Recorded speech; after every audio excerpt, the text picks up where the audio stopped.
আজকে সংখ্যালঘুদের সচেতন হতে হবে। বিজেপি আপনাদের দরজায় নাকখত দিয়ে ভোট চাইতে যাচ্ছে না, বা আপনাদের ভোট ছাড়া পশ্চিমবঙ্গে পরিবর্তন হবে না, এটা মনে করার কোনো কারণ নেই।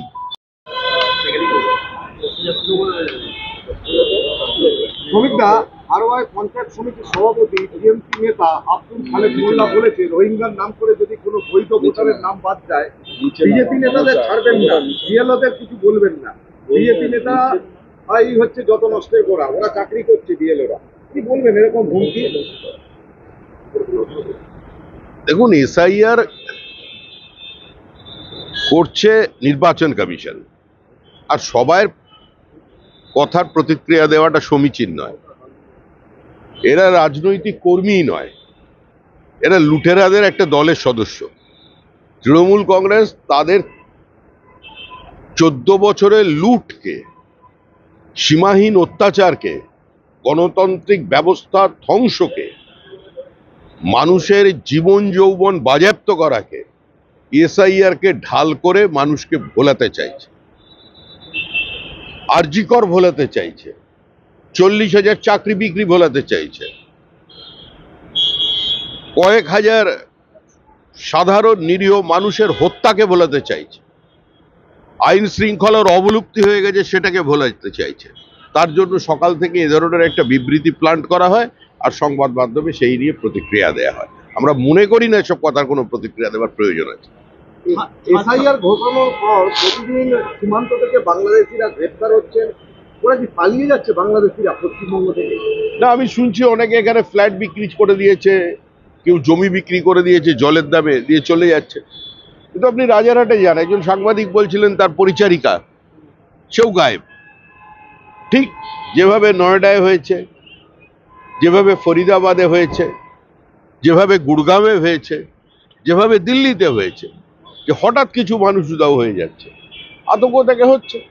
আজ সকালে হরিদেবপুরে কি বলবেন? মহিলাকে গুলি। যেটা মুখ্যমন্ত্রীকে জিজ্ঞাসা করুন, পুলিশ মন্ত্রীকে। পথে নামছেন এসআইআর নিয়ে, আর মহিলার ওপরে গুলি চলছে। এরা যে আইন শৃঙ্খলা বলে কিছু আছে? আজকে সংখ্যালঘুদের সচেতন হতে হবে। বিজেপি আপনাদের দরজায় নাকখত দিয়ে ভোট চাইতে যাচ্ছে না, বা আপনাদের ভোট ছাড়া পশ্চিমবঙ্গে পরিবর্তন হবে না, এটা মনে করার কোনো কারণ নেই। কিন্তু আজকে সংখ্যালঘুদের ভাবার সময় এসছে যে মরছে মুসলমান, মারছে মুসলমান। সমস্ত মুসলিম গ্রামগুলো আজকে আগুন জ্বলছে, জীবন্ত পুড়িয়ে মেরেছে বকটুইতে। হসপিটালে চলে যান, সবচেয়ে বেশি সংখ্যালঘু। থানার লকআপে যান, সংখ্যালঘু।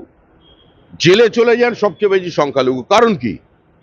কেন এই সমাজটার এই দুর্দশা? কেন এত দারিদ্র? কেন অশিক্ষা? কেন সরকারি চাকরিতে তারা নেই? আজকে তাদের এটা ভাবতে হবে। তার মানে কি পশ্চিমবঙ্গে আইন শৃঙ্খলা পুরোপুরি অবনতি আছে? যে হরিদেবপুরের প্রকাশ্যে এরকম total absence of law and order, total anarchy, পুরোপুরি নৈরাজ্য। এটা একটা দুষ্কৃতীদের রাজ্য হয়ে গেছে এখন। পুলিশ দুষ্কৃতী মিলেমিশে একাকার হয়ে গেছে। পুলিশ বাধা দিতে গেলে পুলিশের ওপরে গুলি চালিয়ে দেবে। আর পুলিশকে যে আক্রমণ করা যায়, মারা যায়, সেই পথ দেখিয়ে দিয়েছে অনুব্রত মণ্ডল, যে পুলিশ আসলে কি। দাদা, চাকদায় ইডি রেড চলছে, পাসপোর্ট জালিয়াতি কাণ্ডে ইডি রেড চলছে চাকদায়। আরে, সারা ভারতবর্ষে যত জাল নোট আছে তার 72% আসছে পশ্চিমবঙ্গ থেকে। এটা রিজার্ভ ব্যাংকের রিপোর্ট। তাও আবার মালদার কালিয়াচক থেকে।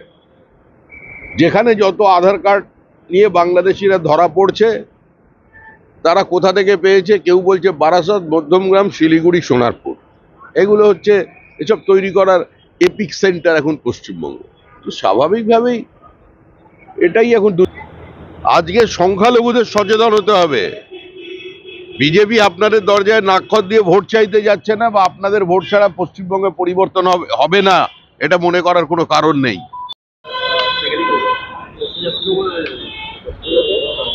শ্রমিকদা হারোয়ায় পঞ্চায়েত সমিতির সভাপতি টিএমসি নেতা আব্দুল খালেক মোল্লা বলেছে, রোহিঙ্গার নাম করে যদি কোনো বৈধ ভোটারের নাম বাদ যায়, বিজেপি নেতাদের ছাড়বেন না, বিএলওদের কিছু বলবেন না।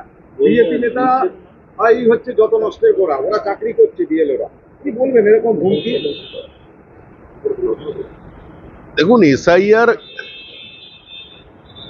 করছে নির্বাচন কমিশন, আর সবার কথার প্রতিক্রিয়া দেওয়াটা সমীচীন নয়। এরা রাজনৈতিক কর্মী নয়, এরা লুটেরাদের একটা দলের সদস্য।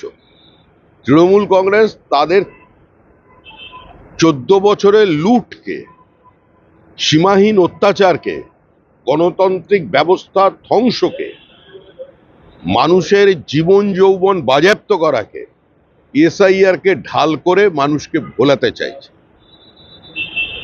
আরজিকর ভোলাতে চাইছে, 40,000 চাকরি বিক্রি ভোলাতে চাইছে, কয়েক হাজার সাধারণ নিরীহ মানুষের হত্যাকে ভোলাতে চাইছে, আইন শৃঙ্খলার অবলুপ্তি হয়ে গেছে সেটাকে ভোলাতে চাইছে।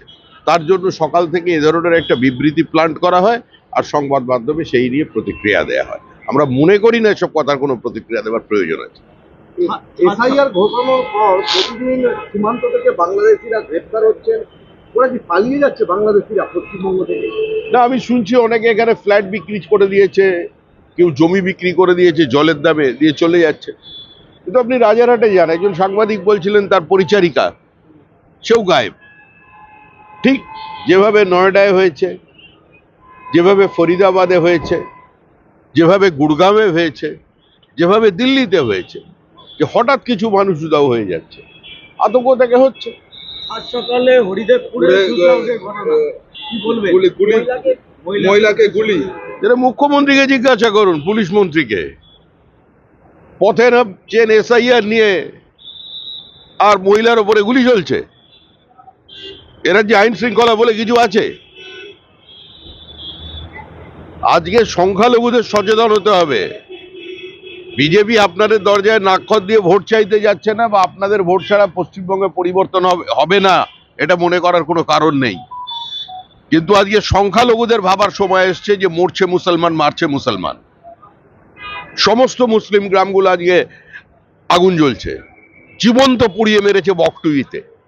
হসপিটালে চলে যান, সবচেয়ে বেশি সংখ্যালঘু। থানার লকআপে যান, সংখ্যালঘু।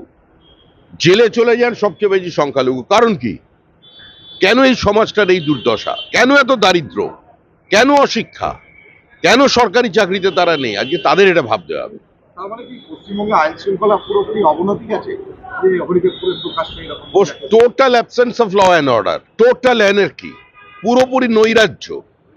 এটা একটা দুষ্কৃতীদের রাজ্য হয়ে গেছে এখন। পুলিশ দুষ্কৃতী মিলেমিশে একাকার হয়ে গেছে। পুলিশ বাধা দিতে গেলে পুলিশের ওপরে গুলি চালিয়ে দেবে। আর পুলিশকে যে আক্রমণ করা যায়, মারা যায়, সেই পথ দেখিয়ে দিয়েছে অনুব্রত মণ্ডল, যে পুলিশ আসলে কি। দাদা, চাকদায় ইডি রেড চলছে, পাসপোর্ট জালিয়াতি কাণ্ডে ইডি রেড চলছে।